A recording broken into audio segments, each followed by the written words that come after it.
I'm Dia Smith Taylor, and welcome to the After Show. This is the show after the House Call Show, where we continue to answer your most pressing questions. And back with us today is Dr. Eduardo Sanchez. Doctor, thank you for coming back. So many questions as it relates to the flu. Glad to be back, and I'll try to answer as best I can. Thank you. So the first question we have is from Grace Williams Watford, and she says, I got my flu shot back in August. Was that too early? No. There's just not going to be a not too early, particularly this year. I would say you're protected. You're going to be protected for the part of the flu season that is the most likely to have activity. You're good. In August was you were thinking ahead and you took action. Elaine Proudman says, why does the high-dose vaccine only have 3 strains instead of 4? It might have been that formulation was felt to be the most effective for that population, but I would be guessing to try to answer that question. Yeah, no, I understand that. And, it's really interesting. We've all been hearing that we should get the flu shot. And a lot of reasons why people don't take the flu shot is because they hear about all the symptoms that you get afterwards. Yeah, the symptom that you're most likely to get after a flu vaccine is some pain in your arm, and a little bit of soreness a few days later. But the truth is, the flu vaccine does not cause the flu. That's just so critically important to communicate. It does not communicate. It does not cause the flu, and it's really important for us health professionals to communicate that as well. If you got something that seemed like the flu after getting a flu vaccine, it was something that either you were going to get anyway. It may have nothing to do with influenza because there are other respiratory viruses that circulate in the population.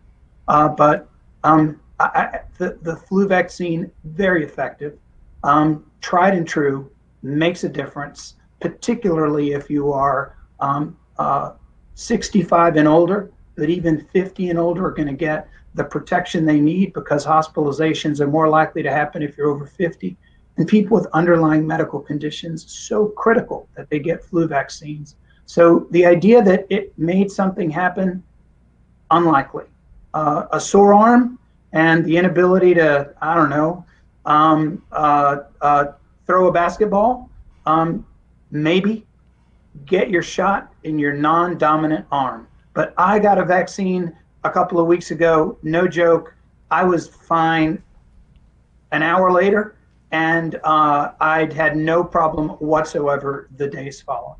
That's very useful information because it's certainly what I've always heard and thought. So I'm glad you cleared that up. Angela Butterworth wants to know if she's never had the flu vaccine by the time she's 53, which she is, can she have a natural immunity? I would call that luck.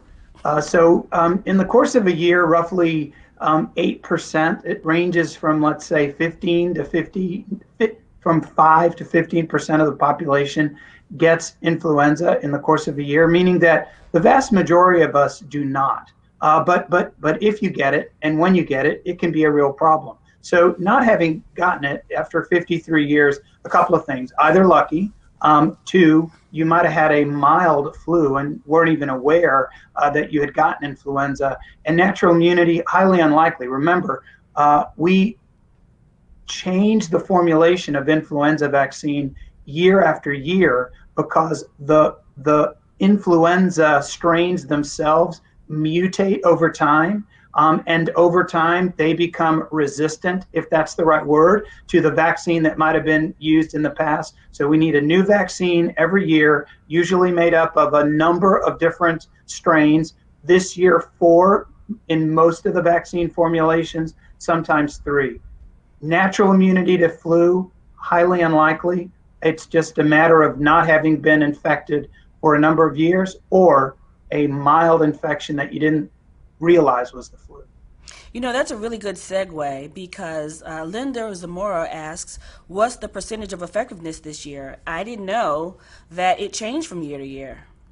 Well, we won't know how effective it was until we look backwards. So generally, we make these determinations about how effective the vaccine was, how many people were infected as compared to the year before on the other side of a flu season. So what I described, the 8% was the 1920 influenza season. We won't know until we get through it. And sometimes different strains come along which change the picture of influenza, where the vaccine may not provide as good a protection as it might have had the formulation been for exactly the strain that we end up seeing in the United States. Great. And last question is from Barbara, and she wants to know, if I get a shot now, can I also get another one in the spring? That's a really great question. And for the moment, the answer is that is not what's recommended. The recommendation is you get a flu vaccine early in the year, early in the season, and you are protected for the season. But science is a evolving thing. I don't expect that to happen. But I would say we won't have an answer to that. We won't have a recommendation about that until we're later in the season. It could be. You know what? I'm going to back that up and just say, flu vaccine right now. Recommendation is 1 per season. We got it loud and clear. Thank you so much for that. There's going to be so many more questions as it relates to the flu, but I tell you, you have answered many for us today. We know what it is. At the end of the day, bottom line, get your flu shot. I'm going to go get mine today. No more excuses. So thank you so much for that. This has been the after show of House Calls. I'm your host, Dia Smith-Taylor, and I'm so grateful that you joined us. Be sure to join us again next week, and we'll continue to answer your questions. Real talk, real docs.